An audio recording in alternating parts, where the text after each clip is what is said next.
Hello student and welcome back to your YouTube channel. Today we start the third lecture of the solid state. In our previous lecture we studied about the difference between crystalline solid and amorphous solid, and after that we studied the types of crystalline solid on the basis of intermolecular force between constituent particles. And we study one types of crystalline solid, that is ionic solid. And in this lecture we study about the another types of crystalline solid like metallic solid, molecular solid and covalent solid.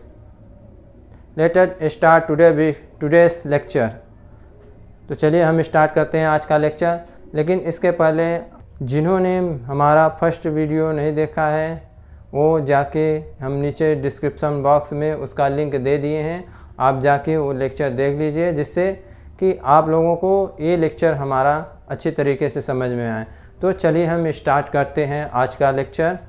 तो हम आज पढ़ेंगे, first हमने इसके पहले आयनिक solid पढ़ लिया था, and second types of crystalline solid हम पढ़ेंगे मेटालिक सॉलिड। मेटालिक सॉलिड जैसा कि इसका नाम है मेटालिक सॉलिड, तो इसमें हमको मेटालिक बॉन्ड देखने को मिलता है, इसलिए इस टाइप के सॉलिड्स को हम क्या बोलते हैं, मेटालिक सॉलिड बोलते हैं।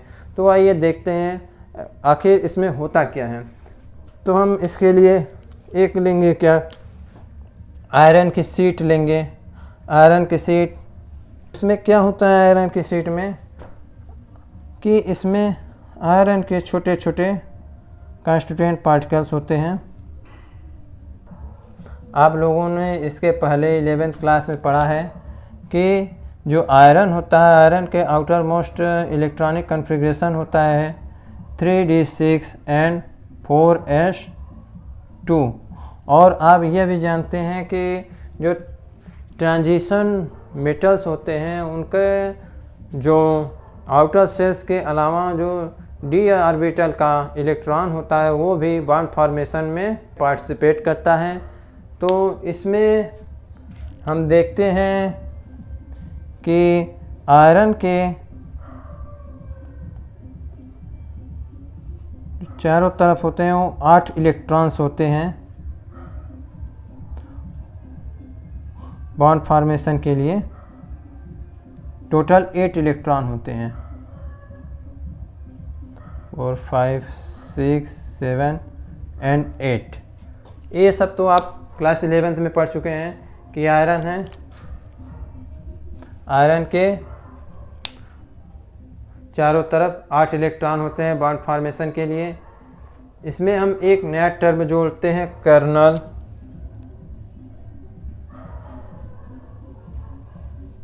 कर्नल्स क्या होता है? कर्नल्स को nucleus plus inner shell electron,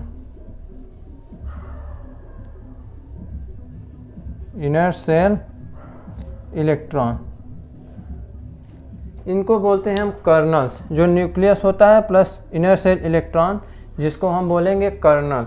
colonel क्या होता है? कर्नल एक पॉजिटिव चार्ज आयन होता है, पॉजिटिव चार्ज होता है। क्योंकि जो न्यूक्लियस होता है, न्यूक्लियस में जो आयरन होता है, आयरन का जो एटॉमिक नंबर होता है आयरन का, वो 26 होता है। देन इसमें 26 प्रोटॉन्स होंगे। तो न्यूक्लियस में क्या होते हैं? न्यूक्लियस में 26 प्रोटॉन्स होते हैं plus inner shell electron. Outer shell में तो 8 इलेक्ट्रॉन चले गए हैं, ठीक। इनर सेल में तो बचे कितने? 18 इलेक्ट्रॉन्स हैं एंड 26 प्रोटॉन्स हैं। इसलिए कर्नल्स क्या होता है? कर्नल्स होता है पॉजिटिवली चार्ज। देन जो आयरन के कर्नल होते हैं वो क्या होते हैं? पॉजिटिवली चार्ज होते हैं। आयरन के कर्नल पॉजिटिवली चार्ज होते हैं।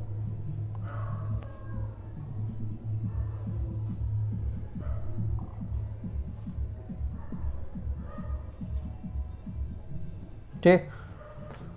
और इलेक्ट्रॉन क्या करते हैं? इलेक्ट्रॉन इसके चारों तरफ कहते हैं 1 2 3 4 5 6 ये सब मोबाइल इलेक्ट्रॉन्स हैं। ये देखिए कुछ इस टाइप के होते हैं। आयरन का कर्नल के चारों तरफ 8 इलेक्ट्रॉन, एक आयरन का कर्नल उसके चारों तरफ 8 इलेक्ट्रॉन।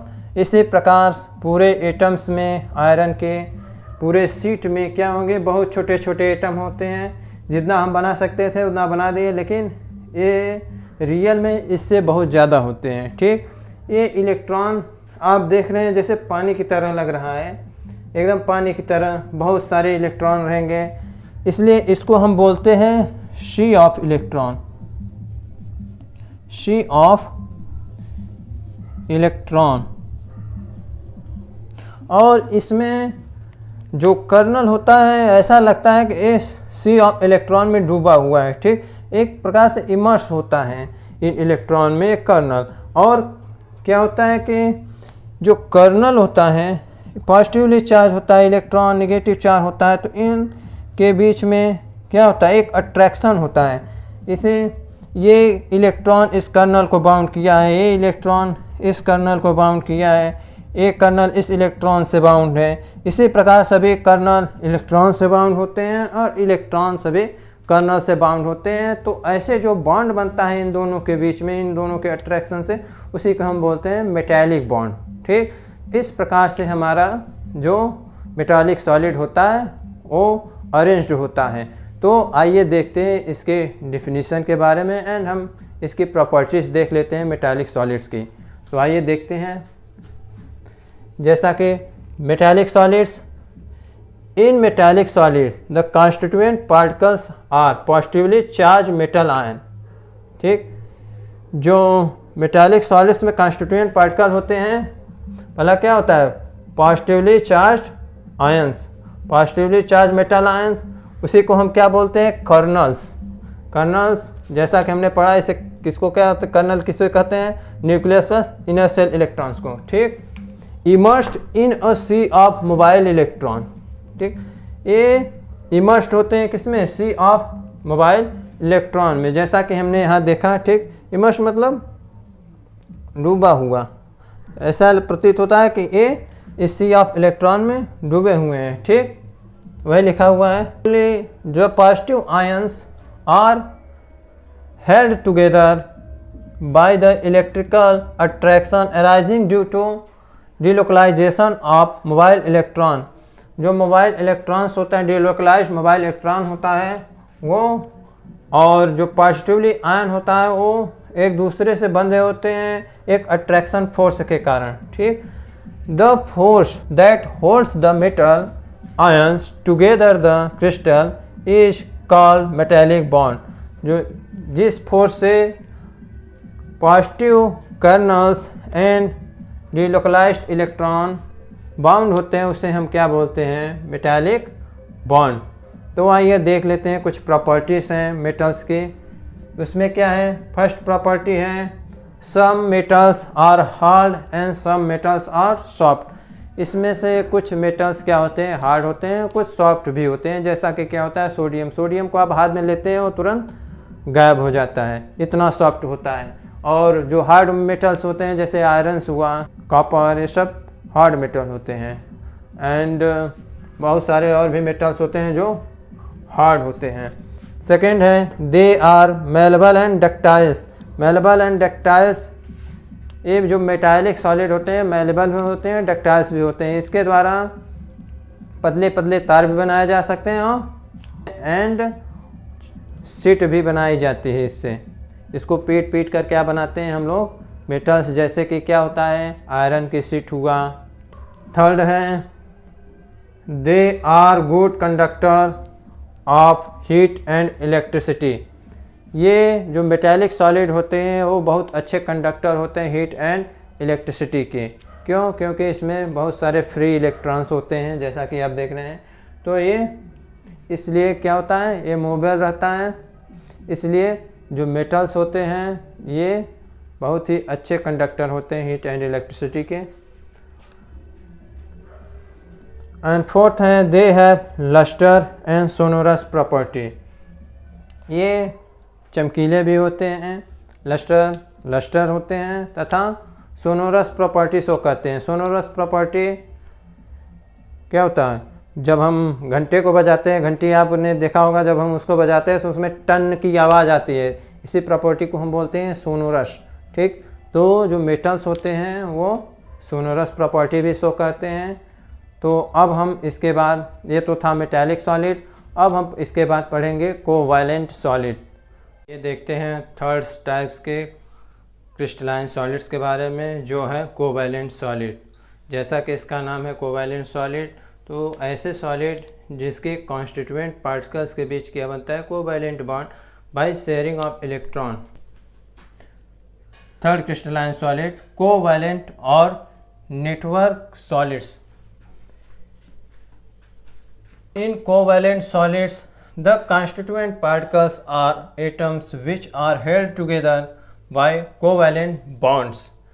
ठीक, इस प्रकार के सॉलिड में जो constituent particles होते हैं वो कोवैलेंट बॉन्ड के साथ एक दूसरे के साथ बंधे होते हैं एंड फॉर्म 3D और नेटवर्क स्ट्रक्चर, और एक 3D या नेटवर्क स्ट्रक्चर फॉर्म करते हैं, जिस कारण इसे नेटवर्क सॉलिड भी कहते हैं। ठीक, this solids are also called giant molecule. इस प्रकार के सॉलिड को हम गेंट मॉलिक्यूल से बोलते हैं, क्योंकि ये बहुत गेंट चेन फॉर्मेशन करते हैं बाय कोवैलेंट बॉन्ड, इसलिए इन्हें गेंट मॉलिक्यूल भी कहा जाता है। आइए देख लेते हैं इसके प्रॉपर्टीज़ के बारे में। फर्स्ट है इसमें they are bad conductor of electricity और इंसुलेटर। ये इलेक्ट्रिसिटी के बहुत ही बैड कंडक्टर होते हैं या फिर ये इंसुलेटर होते हैं। क्यों? क्योंकि ये जो कोवैलेंट सॉलिड होते हैं, जो इनके कॉन्स्टिट्यूएंट पार्टिकल्स होते हैं, वो इलेक्ट्रॉन का शेयर करके जो कोवैलेंट बॉन्ड बनाते हैं, जिसके कारण कि कोई भी फ्री इलेक्ट्रॉन ऐसे सॉलिड्स में नहीं होता, जिसलिए ये इंसुलेटर होते हैं या फिर इलेक्ट्रिसिटी के बैड कंडक्टर होते हैं। नेक्स्ट प्रॉपर्टी है covalent bond in network like structure strong and directional in nature. जो कोवैलेंट बॉन्ड होते हैं नेटवर्क लाइक स्ट्रक्चर में, वो बहुत ही स्ट्रांग होते हैं एंड डायरेक्शनल इन नेचर होते हैं, क्योंकि जब कोवैलेंट बॉन्ड बनने लगते हैं तो वो एक डायरेक्शन में बनते चले जाते हैं, इसलिए इसे डायरेक्शनल इन नेचर बोलते हैं।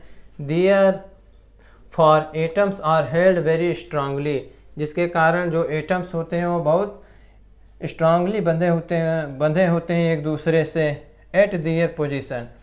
Hence this solids are hard and brittle. जो स्ट्रांग होता है, जो कोवैलेंट बॉन्ड होता है बहुत स्ट्रांग होता है, जिसके कारण ये बहुत स्ट्रांगली एक दूसरे से बंधे होते हैं, जिस कारण ये हार्ड भी होते हैं, ब्राइटल भी होते हैं। ठीक, तो आइए देखते हैं थर्ड प्रॉपर्टीज इसकी। They have extremely high melting point and may even decompose before melting. इनका जो मेल्टिंग पॉइंट होता है बहुत ही हाई होता है, इतना हाई होता है कि इनके मेल्ट होने से पहले ही ये इस प्रकार के सॉलिड डिकम्पोस्ट हो जाते हैं, ख़त्म हो जाते हैं या फिर गायब हो जाते हैं। इतना हाई होता है इन लोगों का, इस टाइप के सॉलिड्स का मेल्टिंग पॉइंट। इसका एग्जांपल है डायमंड एंड सिलिकॉन कार्बाइड। इसके दो एग्जांपल हैं, फर्स्ट है डायमंड एंड दूसरा है सिलिकॉन कार्बाइड। तो आइए थोड़ा देख लेते हैं डायमंड के बारे में। डायमंड में आपने इसके प्रीवियस क्लास में आपने अपने पढ़ा होगा कि डायमंड का एक कार्बन अपने चारों तरफ के 4 कार्बन से कोवैलेंट बॉन्ड बनाता है, जिसका कार्बन का हाइब्रिडाइजेशन होता है इसमें वो sp3 होता है एंड बॉन्ड एंगल क्या होता है 109 डिग्री 5 मिनट बॉन्ड एंगल होता है। इसका ज्योमेट्री कितना कैसी होती है टेट्राहेड्रल।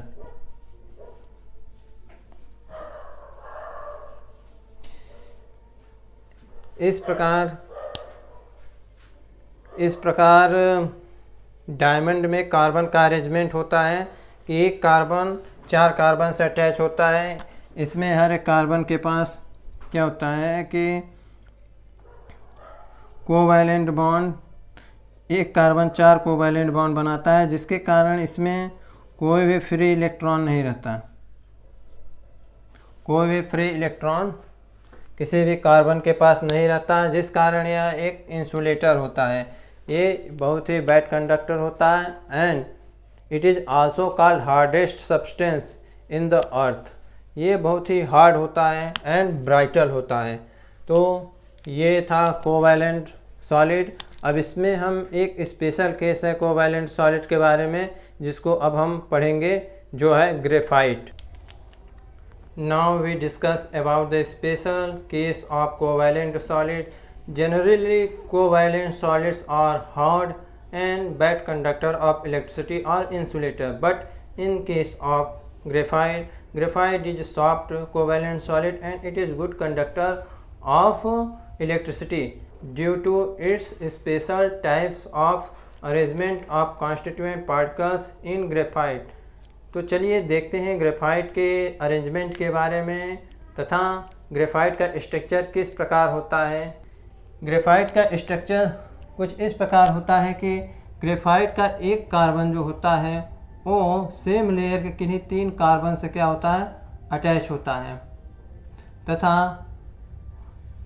एक इलेक्ट्रॉन, जैसा कि हम जानते हैं कार्बन क्या करता है, कार्बन टेट्रावैलेंसी शो करता है। तो ये क्या होता है, कार्बन में एक इलेक्ट्रॉन फ्री रहता है। क्यों? क्योंकि ग्रेफाइट का कार्बन किन्हीं 3 कार्बन के साथ ही कोवैलेंट बॉन्ड बनाता है, तथा जो एक इलेक्ट्रॉन जो फ्री रहता है वो बहुत वीक इंटरेक्शन फोर्स द्वारा किसी अन्य इलेक्ट्रॉन से अटैच रहता है। क्योंकि ये फोर्स बहुत वीक होता है, इसलिए ये जो फ्री इलेक्ट्रॉन्स होता है ग्रेफाइट का वो मूव कर सकता है, जिसके कारण कि ये इलेक्ट्रिसिटी का बहुत अच्छा कंडक्टर होता है। और ये जो ग्रेफाइट के कार्बन एटम्स हैं वो डिफरेंट लेयर में अरेंज्ड होते हैं, जैसा कि फिगर में दिख रहा है।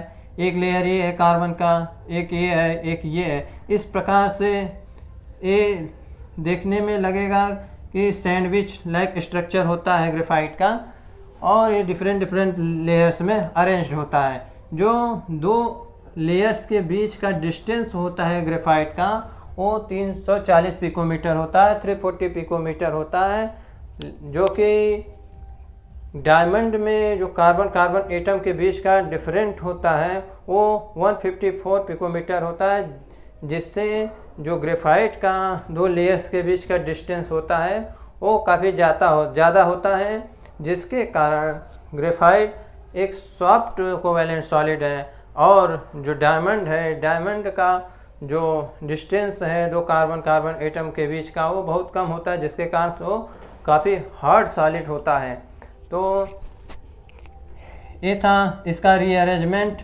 आइए देख लेते हैं हम इसके डिफिनीशन के बारे में। Graphite it is also a covalent solid but it is soft solid and a good conductor of electricity. जैसा कि हमने अभी बताया, ग्रेफाइट का एक इलेक्ट्रॉन फ्री होता है, इस कारण यह क्या होता है, good conductor of electricity. And जो 2 लेयर्स के बीच का डिस्टेंस होता है ग्रेफाइट का वो ज़्यादा होता है, जिसके कारण वो क्या होगा, सॉफ्ट होगा। क्योंकि जब 2 लेयर्स के बीच का डिस्टेंस ज़्यादा होगा तो हम इसको कंप्रेस करेंगे तो ये कंप्रेस होगा थोड़ा बहुत, इसलिए क्या होता है, ये सॉफ्ट होता है। एंड नेक्स्ट है, in graphite carbon atoms arranged in different layers. जैसा कि फिगर में दिख रहा है, कार्बन लेयर्स ग्रेफाइट में कैसे होते हैं, डिफरेंट लेयर्स में अरेंज्ड होते हैं। And each atom is covalently bonded to other 3 of its neighbouring atoms in the same layers. जैसा कि एक कार्बन जो होता है वो 3 कार्बन के द्वारा कोवैलेंट बॉन्ड के द्वारा अटैच होता है, अपने आसपास के 3 कार्बन के द्वारा कोवैलेंट बॉन्ड से अटैच होता है, जैसा कि फिगर में देख रहे हैं। ठीक। The fourth valency electron of every carbon atom of graphite is free for move. जो फोर्थ वैलेंसी इलेक्ट्रॉन होता है ग्रेफाइट के प्रत्येक कार्बन का, वो फ्री होता है मूव करने के लिए, जिसके कारण वो क्या होता है, इलेक्ट्रिसिटी का गुड कंडक्टर होता है. Hence it is good conductor of electricity and it's soft and has high melting point. For this reason graphite acts as a good solid lubricant. जो ग्रेफाइट होता है वो काफ़ी सॉफ्ट होता है तथा बहुत हाई मेल्टिंग पॉइंट रखता है, जिसके कारण जो ग्रेफाइट होता है उसको हम सॉलिड लुब्रिकेंट के रूप में भी यूज करते हैं. ये था ग्रेफाइट के बारे में हमने अच्छी तरीके से पढ़ा. अब हम नेक्स्ट क्रिस्टलाइन सॉलिड पढ़ेंगे जिसका नाम है मॉलिक्यूलर सॉलिड. तो आइए देखते हैं नेक्स्ट टाइप का क्रिस्टलाइन सॉलिड जो कि है मॉलिक्यूलर सॉलिड. जैसा कि इसका नाम है मॉलिक्यूलर सॉलिड, तो इसमें जो कॉन्स्टिट्यूएंट पार्टिकल्स होते हैं वो मॉलिक्यूल्स होते हैं तथा यह 3 टाइप्स में डिवाइड है. फर्स्ट है non polar molecular solid, second है polar molecular solid and third है हाइड्रोजन बॉन्डेड मॉलिक्यूलर सॉलिड्स. ठीक, तो आइए हम देख लेते हैं मॉलिक्यूलर सॉलिड्स के बारे में. Molecular solids, in molecular solids constituent particles are molecules.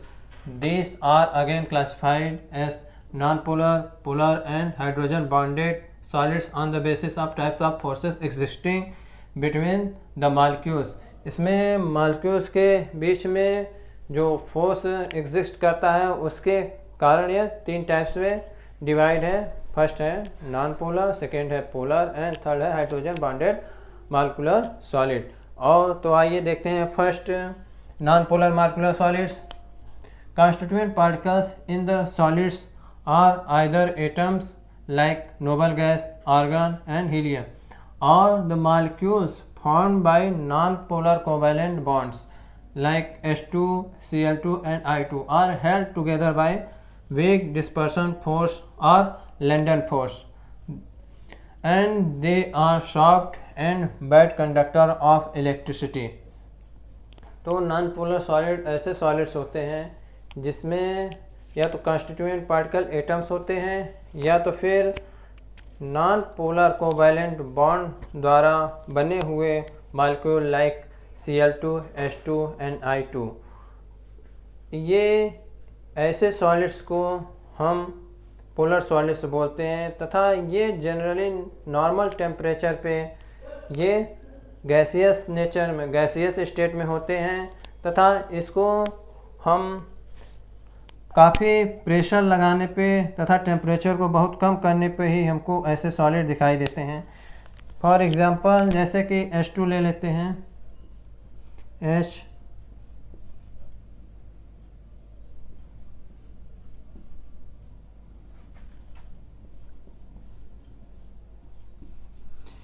जैसे H2 के मॉलिक्यूल्स हैं, H2 के मॉलिक्यूल्स हैं, तो इसमें हम जब बहुत ज़्यादा प्रेशर लगाएंगे तथा टेम्परेचर को बहुत कम कर देंगे तब जाके इनके बीच में एक dispersion force like weak London force काम करने लगता है, जिसके कारण ये सॉलिड्स के रूप में पाए जाते हैं. लेकिन जनरली टेम्परेचर पे ये गैसियस नेचर में ही होते हैं. अब नेक्स्ट हमारा है polar molecular solid. Polar molecular solid को अब हम पढ़ेंगे. तो आइए देखते हैं पोलर मॉलिक्यूलर सॉलिड. सेकेंड है polar molecular solid. These are those molecular solid in which constituent particles are polar molecule like HCl and SO2 are held together by relatively stronger dipole-dipole interaction. These are soft and bad conductor of electricity. ऐसे molecular solid जिसमें polar molecules होते हैं जिनके बीच एक dipole interaction से जो solid बनता है उसे हम बोलते हैं पोलर मॉलिक्यूलर सॉलिड. तो इसका एग्जांपल है HCl में H पे पार्शियली पॉजिटिव चार्ज होता है, पार्शियली नेगेटिव चार्ज होता है. एंड इसी प्रकार सभी HCl के मॉलिक्यूल्स होंगे तथा एक positive charge and negative charge के बीच जो इंटरेक्शन होगा वो डायपोल इंटरेक्शन होगा. और ये भी ऐसे भी सॉलिड ये नॉर्मल टेम्परेचर पे क्या होते हैं, ये लिक्विड होते हैं और फिर लिक्विड और गैस होते हैं। लेकिन जब इनको काफ़ी प्रेशर दिया जाता है तथा इनका टेम्परेचर बहुत कम कर दिया जाता है तब भी ये ऐसे सॉलिड्स दिखते हैं। ठीक, उसके बाद नेक्स्ट है hydrogen bonded molecular solid. Third है इसका next hydrogen bonded molecular solid. This molecular solids consist of hydrogen atoms covalently bonded to strongly electronegative atoms like fluorine, oxygen and nitrogen. They are held together by strong hydrogen bonding. They are bad conductor. ऐसे solid जो होते हैं वो bad conductor होते हैं। And they are volatile liquid और soft liquid at room temperature and pressure. ऐसे जो हाइड्रोजन बॉन्डेड मॉलिक्यूलर सॉलिड होते हैं वो volatile लिक्विड होते हैं। मतलब इसका कि ऐसे सॉलिड को हम थोड़ा सा भी अगर हम टेम्परेचर देते हैं तो ये क्या होता है, भाप बन के उड़ जाते हैं तथा या फिर लिक्विड होते हैं। ऐसे सॉलिड भी ये बहुत low temperature and high pressure पे ही मिलते हैं। जनरल टेम्परेचर रूम टेम्परेचर पे क्या होते हैं, वोलेटाइल लिक्विड और लिक्विड सॉफ्ट लिक्विड होते हैं। इनमें देखिए एग्जांपल है इसका HF के दो मॉलिक्यूल ले लेते हैं। HF के ऐसे टाइप के सॉलिड्स में इस प्रकार के मॉलिक्यूल होते हैं, जैसे हाइड्रोजन फ्लोरीन हुआ, हाइड्रोजन फ्लोरीन। तो यहाँ पे हाइड्रोजन और फ्लोरीन के बीच जो इंटरेक्शन होगा वो हाइड्रोजन बॉन्डिंग के कारण होगा। तो ऐसे सॉलिड्स को बोलते हैं हाइड्रोजन बॉन्डेड मॉलिक्यूलर सॉलिड। तो ये था आज का लेक्चर।